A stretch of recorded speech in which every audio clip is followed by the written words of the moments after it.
Sarado nga eh. Tiya, tapos na po kaming kumain. Salamat po sa pamiesta. Busog kami. May dessert po ba kayo? Pwede na po bang tirahin tong dessert mo dito? Unahan ko na po ha.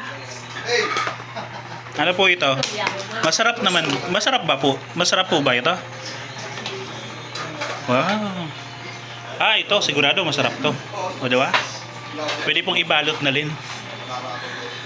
Hindi po namin naubos tong nasa mesa. Ibalot na lang po namin. Okay, di ba? Di ba kasama akong busy sa cellphone? Malis ka dyan. Oh, ito. Hindi ko nakakainin ha. I-take out ko na lang. Oh, ito pa. Sarap kaya to. Okay. Udah, aku cara